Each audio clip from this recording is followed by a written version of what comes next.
Baik, kembali lagi di iNews Today, pemirsa, dan kita ternyata masih dengan Mbak Melisa Anggraini.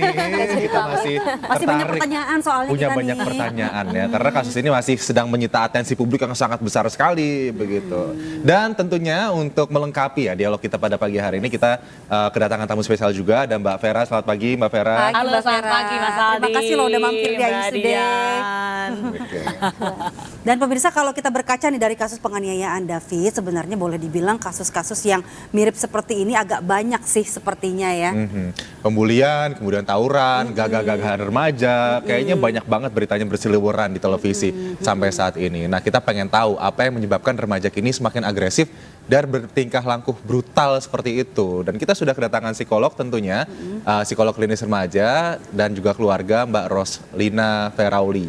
Mbak Vera. Tapi kita ke Mbak Lisa dulu kali ya. Kita lanjutin dikit boleh ya Mbak Vera ya. Ini menarik sekali obrolannya. Mbak Lisa, kalau dari kondisi kemarin gitu ya, kelihatan nggak kira-kira dari mimiknya Mario dan pelaku lainnya kalau ada rasa penyesalan gitu? Suatu rekonstruksi. Ya, pada saat rekonstruksi dua tersangka ini kan pakai masker ya. Tetapi kalau di media atau di media online, waktu sehari setelah rekonstruksi kan disampaikan, wah menangis nih yang MDS. Karena saya deket di sana ya, saya melihatnya itu bukan menangis, tapi meringis. Karena itu situasinya panas, terus itu habis hujan lebat, panas, capek pasti, dan nggak ada minum gitu. Jadi saya nggak melihat itu menangis ya, saya melihat meringis. Yang saya melihat menangis itu tuh malah tersangka yang S, itu memang ada menangisnya gitu. Oke. Tapi balik lagi ya, kita melihat memang kejadian ini melibatkan ke semuanya remaja, kemudian juga ada yang masih di bawah umur juga, begitu. Meskipun tersangka MDS merupakan anak yang sudah dikategorikan dewasa ya, tapi dewasa muda, tapi yang lainnya adalah remaja, baik itu korban kemudian tersangka ataupun terduga lainnya. Baik, Mbak Vera, ini langsung aja, kita akhir-akhir ini banyak lihat kejadian tawuran, kemudian bisa dikatakan juga brutal oleh remaja begitu ya. Ini seperti nampaknya mereka tidak bisa mengendalikan emosi dirinya sendiri. Sebetulnya kalau misalnya Mbak Vera menganalisa dari faktor psikologi dari remaja sendiri, apa sih kemudian bisa membuat remaja ini bisa sampai hilang kendali gitu melakukan kegiatan? Sangat emosional gitu kan ya, brutal. Ya agresifnya nggak cuma sekedar agresif tapi sudah brutal gitu. Nah kalau kita sih selalu melihat, lihat saja bahwa otaknya remaja memang masih belum matang kan. Bahwa secara emosional yang masih berkembang pada remaja adalah otak emosionalnya suka sekali membajak otak rasional. Kok bisa begitu ya? Jadi ada memang penjelasan secara data-data dan data riset longitudinal bahwa ini kalau otak kita gambarkan begini ya, ini otak kalau dari samping kan seperti sarung tinju gitu. Kalau dari atas kita akan lihat di prefrontal area di sini, ya, yang memang nanti related dengan fungsi-fungsi eksekutif yang mengendalikan, yang punya kontrol. Jadi bikin orang punya kendali atas dirinya, mampu punya rencana dan lain-lain. Ya ternyata proses perkembangannya sangat slow. Jadi 5 tahun masih sangat immature sebetulnya. Di usia preteen apalagi masih sebetulnya prosesnya sangat lambat. Hingga nanti betul-betul fully, ya betul-betul lengkap matangnya itu di umur sekitar 20 tahun. Kebayang nggak anak usia remaja yang umurnya 12, 13, 18 tahun, ya kalau kita cermati dari otaknya, jadi kalau ada 2 jaringan di otak, 2 line gitu ya, maka line yang pertama adalah line yang related dengan social emotional.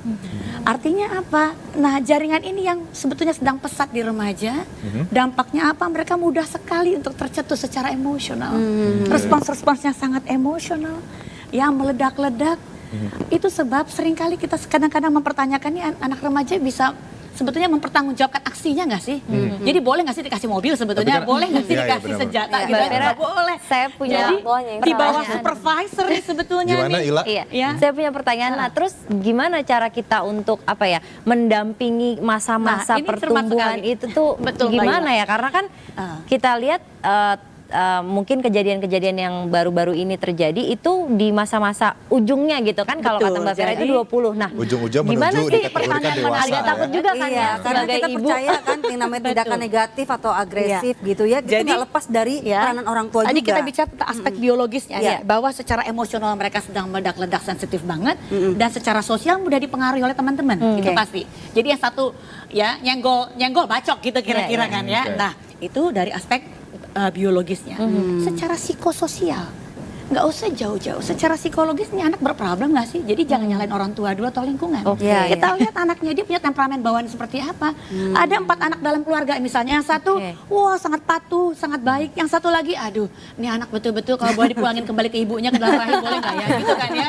Ini anak-anak yang parah banget nih ya, bikin malu keluarga sama seluruh dunia gitu misalnya. Nah, beda-beda ini. Ya, everyone is Dan unique. sebetulnya ini sudah dicermati dari kecil. Sayangnya nanti ada ambience dalam keluarga. Ini keluarga seperti apa? Anak ini kelihatan tumbuh. dari umur berapa, Mbak Jadi Vera? nggak cuma dalam keluarga. Nah kalau temperamen bawaan dari bayi lahir, dari Udah orok kelihatan juga ya? ada kelihatan. Oke. Jadi ada 2 anak nih ya. Yang satu kalau nangis tuh nangis yang dan jadwalnya reguler. Artinya Yang pendampingan. satu nanti nangisnya akan gini nih. Wah, gitu, kasih makan suker, bangunnya bisa jam 2 pagi, jam 4 pagi. Jadi dari awal tuh sudah difficult. Nanti aspek keluarga penting sekali. Apa itu? Iklim dalam keluarga. Oke. Orang tua hadir, tapi betul-betul ada nggak sih sebetulnya? Present nggak sih sebetulnya? Present tapi sebetulnya antara ada dan tiada gitu. Tapi gimana orang tua bisa tahu dari awal gitu, wah anak kita tuh punya kecenderungan untuk agresif. Nanti Pertanyaan yang cakep banget Mas Aldi, karena sebetulnya Karena Mas Aldi dari belum punya anak nih. Anak dari bayi ini udah kelihatan. Yang more agresif cara dia ASI aja nih menyusui Agresif. gitu. Agresif. Nanti pola-pola ini akan direspons oleh lingkungan. Kadang-kala ada orang tua yang sukar sekali, ini anak dari kecil udah sulit dihandle ya. Atau ada anak yang buat orang tuanya ini menyenangkan buat ortunya, karena dari awal dia kelihatan sangat lincah, sangat aktif, bahkan terlalu aktif, kesannya cute sehingga dimanjakan. Lihat, ternyata nanti interaksi antara profil anak dengan profil keluarga dan faktor lingkungan menentukan. Jadi nggak ada anak yang tiba-tiba bermasalah di umur 18 tahun, jeng, tiba-tiba dia berproblem. Ya, Itu nggak ya. pernah ada sebetulnya. Yang ada adalah anak yang dari awal sudah kelihatan bermasalah, udah kelihatan dari SD saja, udah suka bolos, ngalami kesulitan belajar misalnya, sudah kemudian sukar untuk berkonsentrasi, Betul. udah mulai kalau sama temen tuh suka bikin gaduh gitu istilahnya. Di kelas dia yang kerok deh, onar deh gitu.